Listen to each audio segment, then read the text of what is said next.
Nama saya dulu, nama saya Hartini, Hartini Jia dari Cilacap, Jawa Tengah, Indonesia.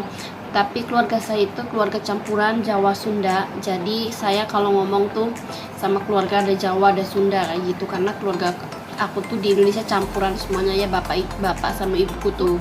Tapi kalau sama teman-teman sehari-hari, bahasa sehari-hari sama teman-teman waktu di Indonesia, saya selalunya pakai bahasa Jawa biasa. Nah, buat yang bertanya kapan saya menikah, saya sekarang menikah udah 8 tahun atau 9 tahun ya, sudah 9 tahun saya menikah dengan suami saya. Dan sudah berapa lama sih saya tinggal di Bangladesh? Saya tinggal di Bangladesh itu sudah 7 tahun. Sudah 7 tahun ya saya tinggal di Bangladesh, dan selama saya di Bangladesh saya belum pulang ke Indonesia. Kenapa belum pulang ke Indonesia? Banyak sekali kan yang bertanya seperti itu. Mbak sudah pernah pulang belum ke Indonesia selama di Bangladesh gitu. Nah, selama saya di Bangladesh itu saya belum pernah pulang ke Indonesia. Alasannya kenapa? Alasannya karena ya pertama keuangannya itu udah pasti, karena ongkos bolak-balik ke Indonesia Bangladesh Indonesia itu tidak murah gitu. Apalagi aku nih sekarang kan keluarga bukan cuma satu orang. Nah, kita ini udah 4 orang gitu ya, jadi harus mempersiapkan uang yang banyak juga gitu. Makanya aku belum bisa pulang ke Indonesia sampai saat ini. Dan ketemu sama suaminya di mana sih? Nah, dulu itu aku ketemu sama suamiku itu di Singapura. Kita sama-sama kerja di sana, sama-sama kerja di Singapura. Banyak sekali kan teman-teman yang tanya ketemunya di mana, kenal di mana. Sebenarnya pertama kenal itu dulu saya bukan langsung di ketemu langsung gitu ya. Dulu tuh ada aplikasi WeChat kayak gitu kan, yang mencari teman kayak gitu, teman sekitar. Nah, dulu tuh nggak sengaja gitu kan aku main WeChat. Itu tuh pas pencet kayak gitu, pencet yang cari teman sekitar kayak gitu. Nah, pas press gitu pencet cari teman sekitar itu nongol lah itu WeChatnya suamiku itu. Nah, udah gitu tiba-tiba dia langsung inbox saya, kenalan lah sama aku, udah minta SMS gitu. Nah, pertama-tama kenal SMS itu aku juga nggak balas, cuek gitulah ya. Dan dulu tuh aku juga masih takut gitu sama orang asing kayak gitu, karena dulu kan masih belum ada pengalaman apa-apa, nggak tahu apa-apa, nggak kenal gitu kan sama orang asing kayak gitu. Dan di situ terus dia ngechat lagi, hari berikutnya dia chat lagi gitu kan. Nah, dari situ pas mungkin udah 3-4 kali chat aku jawab ya gitulah. Udah akhirnya disitulah pertama kami kenal ya di WeChat itu. Nah, sudah punya anak berapa? Nah, aku di sekarang sudah punya 2 anak. Anak pertamaku lahir di Indonesia. Anak yang besar yang perempuan itu lahir di Indonesia. Nah, yang kecil anakku yang cowok yang nomor 2 itu lahir di Bangladesh. Oh ya, dan juga banyak nih yang tanya, Mbak, selama di Bangladesh itu Mbak sudah jadi warga negara Bangladesh ya sama anak-anaknya. Nah, saya tegaskan lagi, saya masih WNI, warga negara Indonesia. Saya tinggal di sini pakai paspor, pakai visa. Paspor saya, visa saya masih hidup sampai saat ini, sampai hari ini. Nah, terus anak-anak saya juga, tapi kalau anak saya yang kecil belum buat paspor ya, karena masih kecil gitu, jadi belum rencana pulang ke Indonesia juga ya, jadi belum rencana bikin paspor. Nanti insya Allah kalau udah ada rencana mau pulang ke Indonesia, baru aku buat paspor buat anakku yang kecil, karena buat paspor kan juga harus pakai uang, jadi nggak mau sia-sia gitu ya buat paspor, cuman buat paspor aja tapi nggak buat kemana-mana. Jadi kan sayang gitu kan buat paspor, nanti malah expire lagi waktunya, kita harus memperpanjang lagi. Lebih baik Jadi ya kita nanti aja kalau memang udah ada plan, udah ada rencana kita mau ke Indonesia baru buat paspor gitu. Bagaimana menjelaskan ke keluarga kalau Anda mau menikah dengan warga negara Bangladesh. Nah dulu aku tuh pas aku mau nikah, ngejelasin ke keluargaku itu, biasanya bilang ke kakakku lah, sebenarnya sebelum dulu tuh waktu aku masih pacaran ya, aku tuh yang kenalin lah gitu sama dia, ini cowok aku di sana, dia orang Bangladesh, aku kenalin ke kakakku gitu kan. Nah terus ya mungkin lama-lama udah kenal, udah itu kan, dan udah aku kenalkan nih lewat, belum ketemu udah kenal dulu waktu aku masih pacaran dulu, aku kenalkan ke kakakku. Nah terus ngobrol juga, sempat telepon-teleponan dulu waktu dulu masih sama kita di Singapura, telepon ke keluargaku di Indonesia.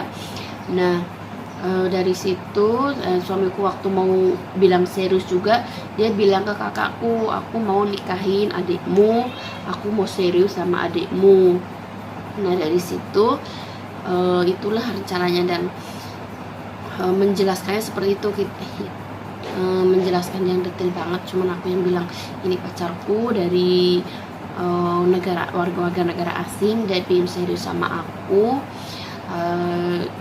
dia mau datang ke Indonesia, mau nikahin aku, bilang gitu. Terus kakakku ya, keluarga aku bilang ya memang kalau dia mau serius datang, bener-bener datang, kalau jangan sampai bikin malu keluarga gitu.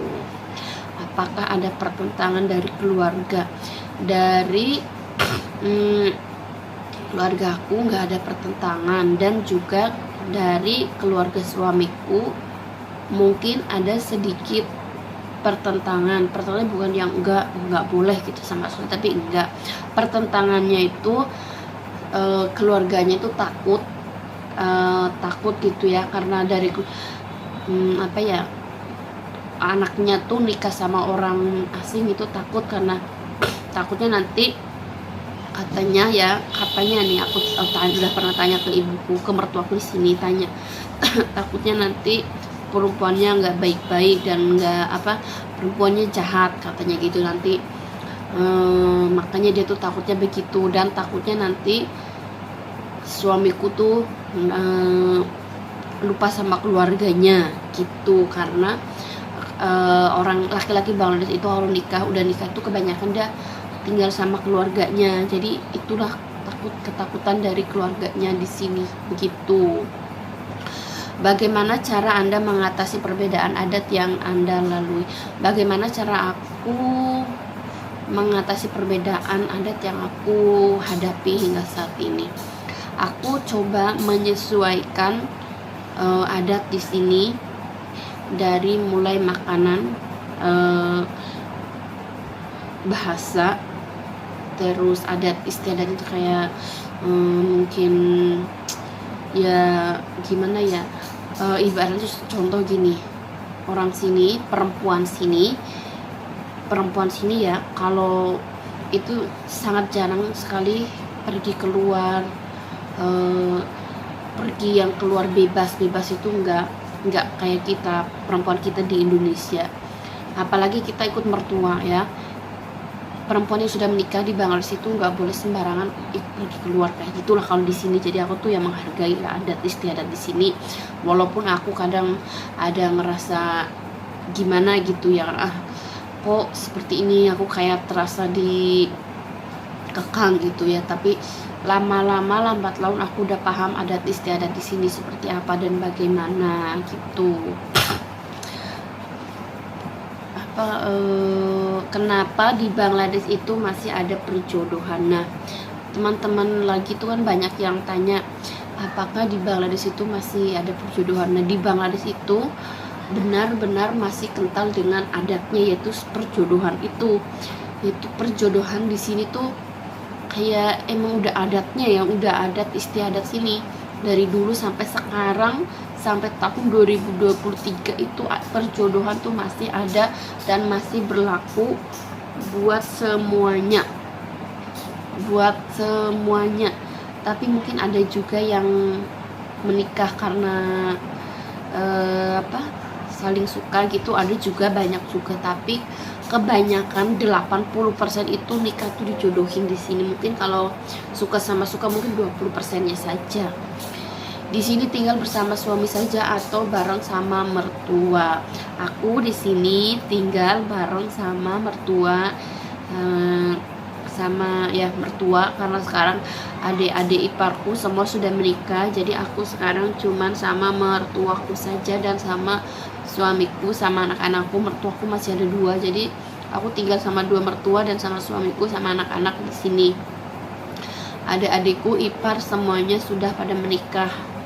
2 adik iparku, 3 adik ipar, karena suamiku tuh anak pertama, jadi laki-laki, anak pertama laki-laki, jadi aku harus ikut dia tuh, harus sama suami, sama bapaknya sama ibunya tinggal di sini, dan aku sebagai istrinya harus di sini juga mengurus mertuaku, bapak, keluarga dari bapak ibu dari suamiku.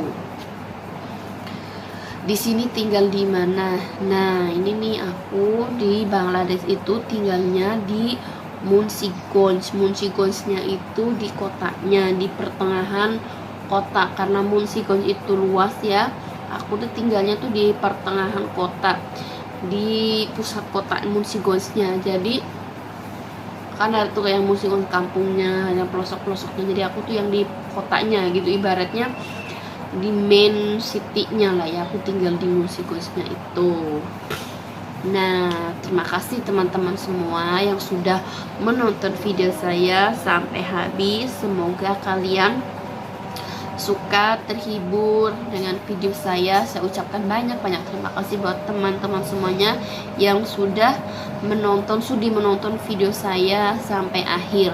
Semoga kalian bahagia dunia akhirat, sukses, sehat selalu, diberikan kesehatan, rezeki yang banyak dan melimpah. Amin amin amin amin ya rabbal alamin. Terima kasih. Assalamualaikum.